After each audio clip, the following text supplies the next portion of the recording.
Even with money right now, I'm not buying a house, not because I can't afford one, not because I hate real estate, and not because I'm waiting for some perfect moment. I'm not buying because for most people in their 20s and early 30s, home ownership right now is doing the opposite of what it's supposed to do. It's not building wealth, it's not creating freedom, it's quietly locking people into bad math. Give me a few minutes, and the numbers explain everything. So for decades, we've been sold a very simple story. Buy a house soon as you can. Stop renting. Build equity. That's how a responsible adult it just gets ahead. And for a long time, that advice worked. Rates were low, prices were reasonable, and mobility wasn't as important. But the environment changed and the advice didn't. Today, young people are being pushed into one of the largest financial decisions of their lives using the logic that no longer applies. This isn't about emotions, it's about opportunity cost. And opportunity cost is where most people lose without realizing it. So, for context, my portfolio is currently worth north of over $340,000, fully liquid, spread across stocks, index funds, cash, and a small asymmetric allocation. And this isn't coming from somebody who's priced out the market or stuck waiting on the sidelines. I've had the ability to buy, I've run the numbers, and I've intentionally chosen liquid instead. That decision isn't emotional, it's mathematical. And just a quick note, if you find this breakdown useful, make sure you tap that like button. It helps this channel reach more people who are making the same decision right now. So, chapter one, this is the 5% rule.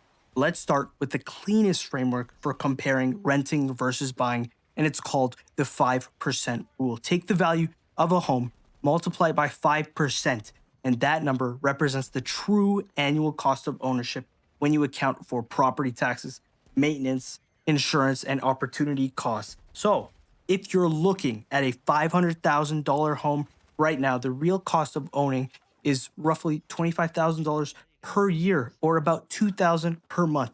And this number exists before mortgage payments. Now ask one question. Can you rent a place comparable for less than that? And in many markets today, right now, the answer is yes. And by a lot.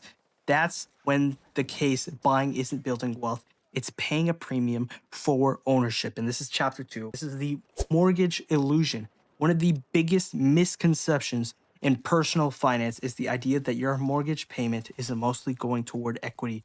Early on, it's not. In the first 5 to 10 years, 70 to 80% of your payment is interest. The majority of your cash flow is gone forever, and that money doesn't compound. It doesn't create flexibility, and it doesn't come back. At the same time, you're still paying property taxes, insurance, maintenance, and unexpected repairs. So when people say, at least I'm not throwing money away for rent, the real question is compared to what? Because most of that mortgage payment functions exactly like rent, just paid to a bank. This is the next one, chapter three. This is the down payment problem. Let's talk about the down payment. This is where long-term damage actually happens. $100,000 down payment doesn't disappear, it becomes trapped capital. Historically, real estate returns 3 to 4% annually, and the stock market, wow, what a surprise, returns 8 to 10%. And at 8%, 100,000 becomes over a million in 30 years, and at 10%, it becomes around 1.7 million, and that's the cost of choosing ownership early. That's before closing costs, legal fees, land transfer taxes, and realtor commissions. These costs do not compound, they evaporate. Buying early doesn't just slow growth, it permanently changes the trajectory. Okay, chapter four, this is talking about monthly cash flow. It's the real game. Most people fixate on purchase price.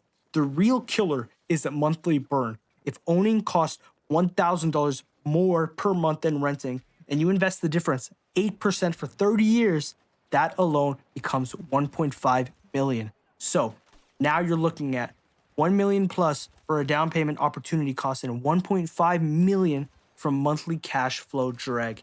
And that's 2 to 3 million in a long-term impact. Multi-millionaire, not because renting is magical, but because liquidity compounds faster than locked equity. All right, this is the next point, chapter 5.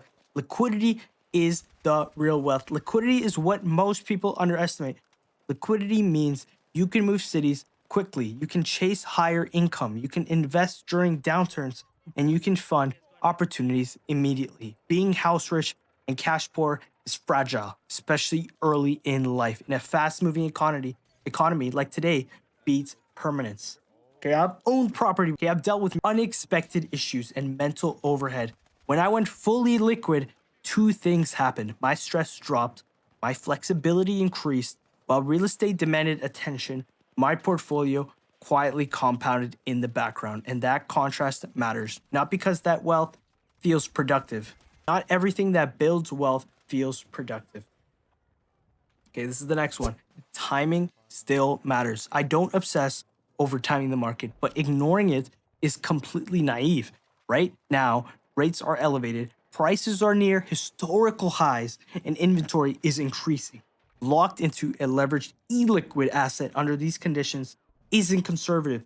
Waiting is a position, liquidity is a position as well. Okay, this is the next one. Millionaires are renting. Okay, more high net worth individuals are renting more than ever, not because they're broke, but because they understand opportunity cost. Wealthy people prioritize cash flow, control, and optionality. Primary residences don't produce income, they consume flexibility. All right, this is chapter 8. Okay, home ownership costs, weekends, mental energy, attention. Renting buys simplicity. Simplicity, it compounds. Not being able to close the door and not worry is a form of leverage most people ignore.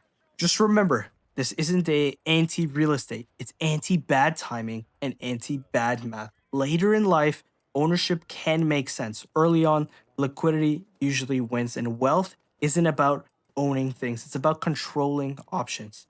Most people buy homes because they're told to. Very few stop to run the numbers, and the difference compounds drastically. If you're still watching, I appreciate you so much for your time.